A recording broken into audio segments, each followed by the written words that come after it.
Taco Bell is huge in the US, with over 7,000 restaurants across the country.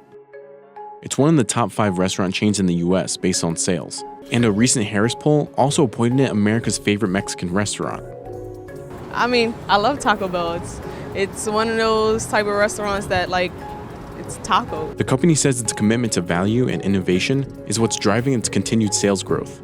But how many variations of cheap Mexican food can Taco Bell concoct? If you think your favorite burger joint is safe, you might want to watch this before your next drive-thru run.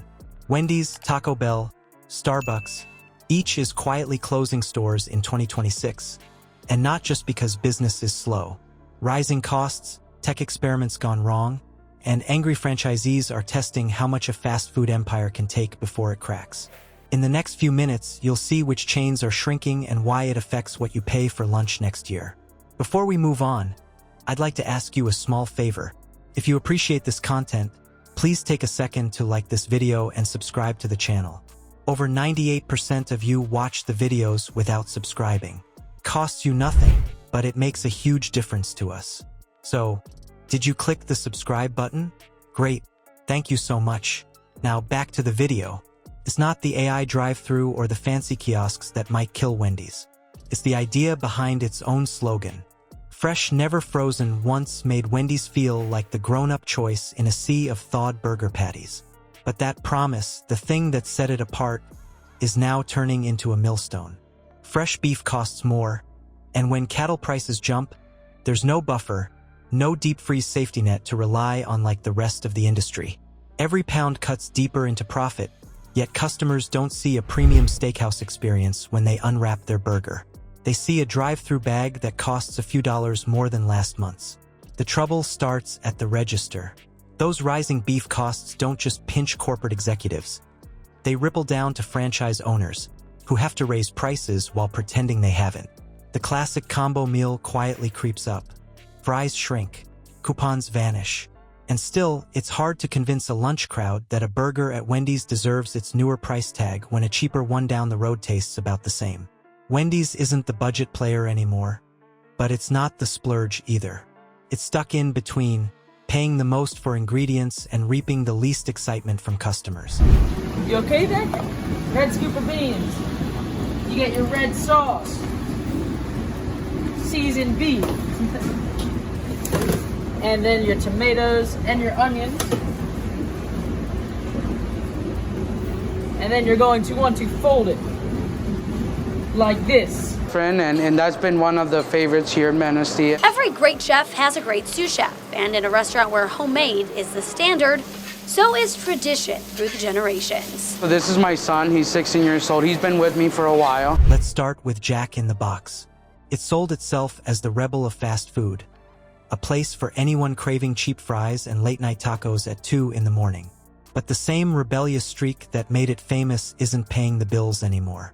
Corporate reports have shown the brand's revenue sliding fast, and behind those numbers are franchisees drowning under high wages, inflated real estate, and dwindling foot traffic. In some big cities, that struggle has turned visible. Signs swapped from "open 24 hours" to "for lease." The brand built its cult following on affordability, but the math doesn't add up when every worker costs more and every burger sells for roughly the same. Even the company's attempt to modernize hasn't gone smoothly. Its digital ordering systems were meant to make life easier, yet customers end up more frustrated than impressed. Clunky apps crash mid-order. Promotions don't ring up right. What was supposed to simplify operations just drives people back to chains with smoother mobile experiences. At the same time, reviews calling out inconsistent food quality start piling up online. When the fries go limp and the milkshakes taste like a melted memory, late-night loyalty fades quickly. One of my competitors says you can have it your way. Really? Good luck ordering breakfast after 11 a.m. You can order anything on the menu any time of day, whether it's a burger for breakfast or French toast sticks at midnight. Other places won't let you do that. And hey, if I'm saying something that's not true, do something about it. Then there's Taco Bell, a brand that practically owns the word late night. Its business model has always relied on that sweet spot between cheap and craveable. But cheap stopped being possible once ingredient costs went through the roof. Avocados are pricier than ever, tortillas cost more to ship, and recurring supply chain hiccups make those losses unpredictable. The result? A value menu that isn't valuable to anyone. Raise prices and you lose your budget crowd. Keep them low and you bleed profits. Even worse, the fast casual Mexican upstarts like Chipotle and Qdoba have stolen part of the demographic that once fueled Taco Bell's dominance. People who want speed still want freshness, and Taco Bell's assembly line meals now feel dated next to bowls of hand-sliced produce and grilled meats. Add increasing rent and wage pressure in urban neighborhoods, and you start to see why those iconic purple and gold buildings are getting boarded up first in high-cost areas. It's ironic. These were the brands that thrived on being affordable, fast, and a little reckless. But inflation has no appetite for nostalgia. The same cheap thrill that built their empires now threatens to undo them. The truth is, the era of the all-night dollar taco might be closing down for good. But even the deep-pocketed giants, Pizza Hut, Burger King, Starbucks, are about to shrink for an entirely different reason. It's not just the weak links folding. Some of the biggest global names are quietly retreating. Pizza Hut, Burger King, and Starbucks aren't fading into obscurity, but they are pulling back in ways most customers won't notice until their local spot is gone. Inside the industry, the move has a name: retrenchment. It means cutting back after stretching too far, tightening the belt on locations and dreams that no longer turn a profit. And right now, those belts are getting tighter across the board. It's dine-in restaurants once promised red booths and big family meals, built for a time when eating out was an event. Now, those dining rooms sit half-empty while delivery orders pile up online. Heating and staffing giant facilities that barely fill on weekends has turned into a drain on franchise budgets. Many owners have already started boarding up their traditional stores and converting to compact delivery-only kitchens. The nostalgia that made Pizza Hut special, sit-down service, salad bars, pitchers of soda, now costs more to maintain than it earns. Each empty table is another reason to lock the doors early for good. Burger King faces a different kind of squeeze.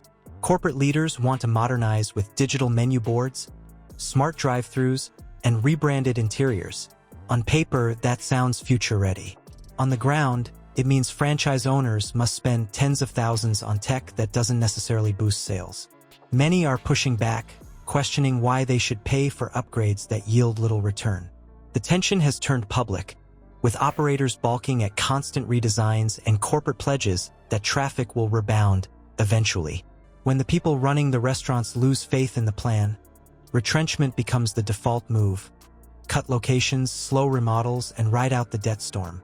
Then there's Starbucks, once the unstoppable caffeine machine. Its empire hit a wall not because customers stopped craving lattes, but because its own growth strategy tripped over shifting realities.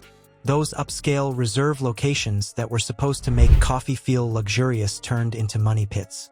Rents ballooned in major cities, foot traffic lagged, and the returns never met projections. Add labor unrest and union battles that dented the brand's polished image, and the company started shuttering more stores than it opened. Retrenchment, in Starbucks' case, isn't panic, it's survival through contraction. Across these chains runs the same thread: modernization at the wrong speed. They raced to reinvent while the world changed faster than their models could follow. Delivery apps ate into dine-in service. Automation promised savings but demanded upfront cash. Customers chased convenience while the brands chased reinvention. The result: expensive identities that no longer match demand. Even icons with global footprints are learning that size doesn't shield anyone from bad economics. And when the giants start closing faster than they open, you have to ask, where does that leave the diner? You got to find out what makes your brand magnetic or loved. And when you find out what that is, you got to do everything you can to make sure people understand it and that you're delivering it every single time. How are you going to do that given the volume of business that you have? We spend a lot of time trying to figure out how to cost save our way to a very efficient drink, and not enough time on what is the experience that Starbucks provides. And we use some technology to sequence those orders. Our partners, those are the green apron baristas that you see in our stores, can be very successful at creating in-store drinks and food in roughly 4 minutes or less. Food shakeout isn't really about who makes the best burger anymore. It's about who can stay afloat while the cost of doing business keeps climbing. Beef, rent, labor, tech. It all adds up faster than a lunch rush. Some chains will adapt, others will quietly vanish. So before you spend your next dollar, pay attention to which brands are trapped in the middle, chasing innovation they can't afford and prices customers won't pay. The stakes aren't just theirs, they're yours every time you order. Like and subscribe to help us keep the spotlight on the food industry's best-kept secrets.